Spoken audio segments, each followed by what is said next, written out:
Morning students. आज का हमारा टॉपिक है future continuous tense. Future continuous tense, अपूर्ण भविष्य काल, मतलब वो घटनाएं जो कि भविष्य में होने वाली हैं, लेकिन वो भविष्य में क्या होंगी, चल रही होंगी। मतलब ऐसा अनुमान करना कि कोई घटना भविष्य में चल रही होगी, मतलब वो शुरू हो चुकी है लेकिन खत्म अभी नहीं हुई है। इस तरह की घटनाओं को हम बोलेंगे अपूर्ण भविष्यकाल या फ्यूचर कंटिन्यूअस टेंस। नॉर्मली इस तरह के सेंटेंसेस में आखिरी में रहा होगा, रही होगी, रहे होंगे जैसे शब्द आएंगे।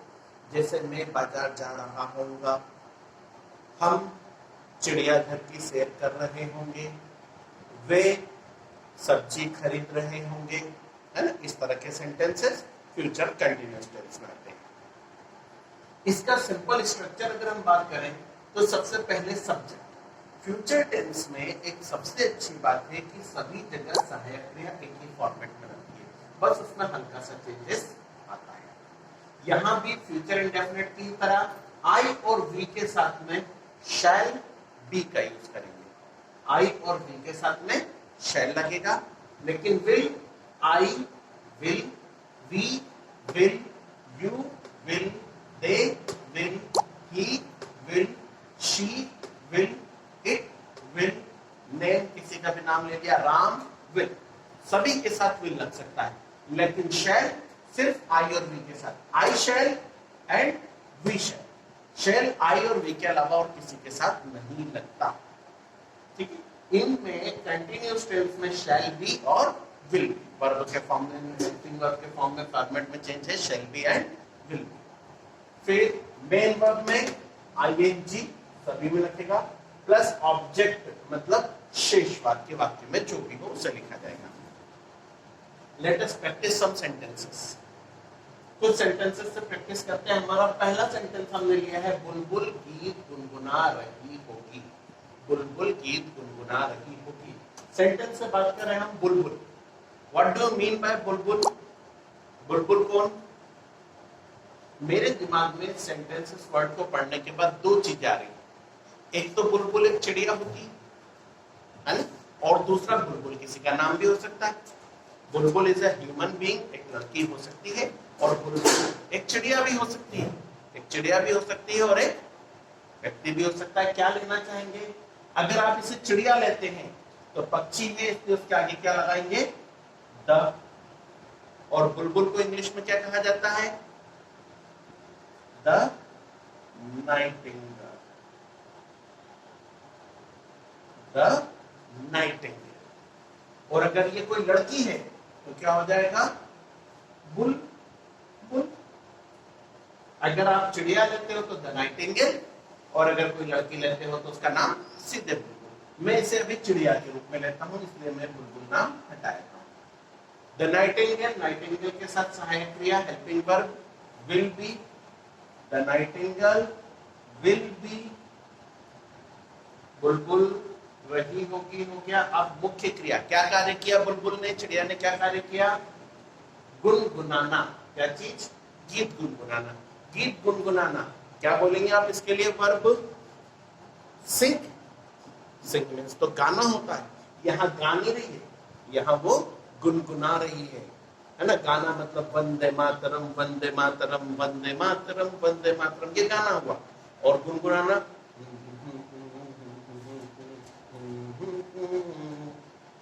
गाना और गुनगुनाना दोनों में फर्क है। गाने के लिए वर्ब यूज होती है सिंग, गुनगुनाने के लिए वर्ब यूज होगी हम, है ना। बुलबुल को इसीलिए हमिंग बर्ड भी बोला जाता है ना। हम में लगेगा ING. The Bulbul, the Nightingale will be humming. क्या चीज गुनगुना रही है? Keep humming a song. The Nightingale will be humming a song. फिर इसका नेगेटिव सेंटेंस बनाए हम। नेगेटिव सेंटेंस बनाते समय क्या करना है? नॉट लगाना है। नॉट कहां लगाएंगे? हमने बात की है हेल्पिंग वर्ब के बाद, और हेल्पिंग वर्ब अगर दो पार्ट में हो तो दोनों पार्ट के बीच में, मतलब विल नॉट। क्या हो जाएगा? The Nightingale will not be humming a song. इसका इंट्रीगेटिव बनाएंगे तो हेल्पिंग वर्ब will आगे, will the nightingale be humming a song? Question mark. And interrogative negative, will not the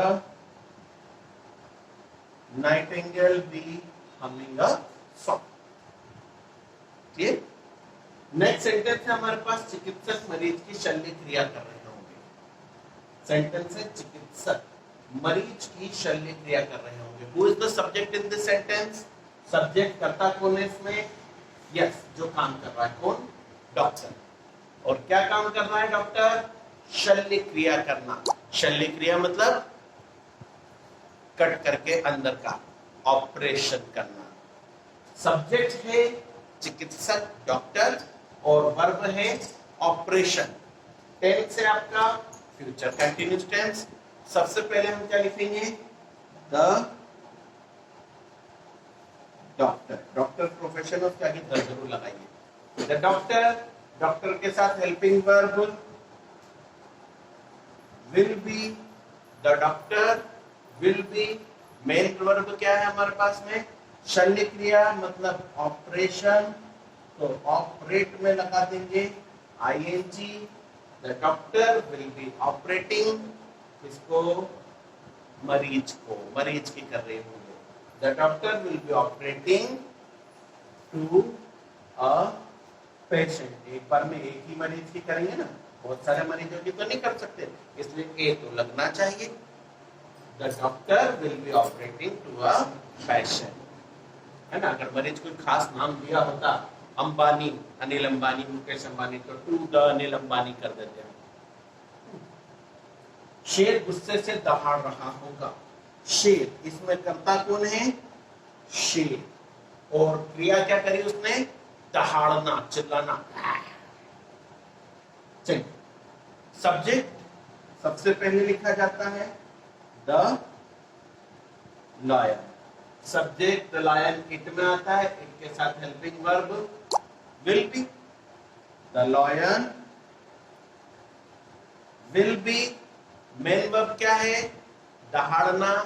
दहाड़ने की वर्ब को इंग्लिश में क्या कहा जाता है? दहाड़ने के लिए रोअर। क्राई इंसान के चिल्लाने को बोलते हैं। हम अगर चिल्लाएंगे तो उसको बोलेंगे क्राई, है ना? Speak allowed. लेकिन शेर के चिल्लाने को क्या कहा जाता है? दहाड़ना, रॉर, है ना? कुत्ते के दहाड़ने, कुत्ते के चिल्लाने को बोलते हैं बार्क, है ना? The lion will B row or. Row or में तो हमें क्या लगाना है? ing। The lion will B, row or में ing लगाएंगे। रोयरिंग, द लॉयन विल बी रोयरिंग गुस्से से। रोयरिंग बाय एंगर, गुस्से से दहाड़ रहा होगा। The lion will be roaring by anger. कुछ और सेंटेंस देखते हैं हम। मेरे दादाजी के दोस्त मेरे घर आ रहे होंगे। मेरे दादाजी के दोस्त मेरे घर आ रहे होंगे। Who is the subject in this sentence? इस सेंटेंस में सब्जेक्ट ढूंढिए, कर्ता ढूंढिए। कर्ता कौन है? कार्य किसने किया? कर्ता ढूंढना है तो सीधे सीधे से पूछ लीजिए कार्य किसने किया। किसने किया कार्य? मेरे दादाजी ने किया? नहीं। मेरे दादाजी के दोस्त ने किया? मेरे दादाजी के दोस्त मेरे घर आ रहे होंगे। अब अगर मैं इसमें थोड़ा सा चेंज कर दूं, मेरे दादाजी के दोस्त के भाई।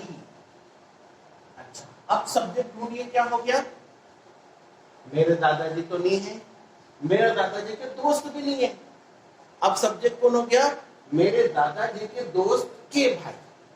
ओके, तो अब आपका सब्जेक्ट देखिए क्या होगा, क्या हो जाएगा? The brother. अब द ब्रदर, द क्यों लगा दिया भाई? ब्रदर के आगे द क्यों आ गया? क्योंकि ये कोई खास व्यक्ति हो गए। मेरे दादाजी एक ही हैं, उनका कोई खास दोस्त और उनका कोई खास भाई, मतलब वो एक स्पेसिफिक पर्सन हो गए, इसमें यहाँ पर द लगेगा। The brother of my grandfather's friend. Grandfathers. The brother of my grandfather's friend. Sentence को बाद में लिखेंगे. The brother of my grandfather's friend. This is subject. आप सोचेंगे पूरा सेंटेंस ही हो गया ये तो, लेकिन ये क्या हुआ, ये पूरा केवल सब्जेक्ट है. The brother of my grandfathers friend, मेरे दादाजी के दोस्त के भाई. अब इन्होंने क्या कार्य किया, कार्य क्रिया होगा. क्रिया क्या है, मेरे घर आ रहे होंगे. आना, आना क्रिया है. उससे पहले हम लगाते हैं हेल्पिंग वर्ब. मेरे दादाजी के दोस्त के भाई, मतलब ये दे या ही या नेम, इन तीन में से किसी भी कैटेगरी में मानोगे तो हेल्पिंग वर्ब क्या लगेगी, विल. हेल्पिंग वर्ब लग जाएगी इसके साथ. विल बी, मुख्य क्रिया क्या है, आना. आने की वर्ब कम में आईएनजी. कमिंग, कहां आ रहे होंगे, मेरे घर. Coming to my home.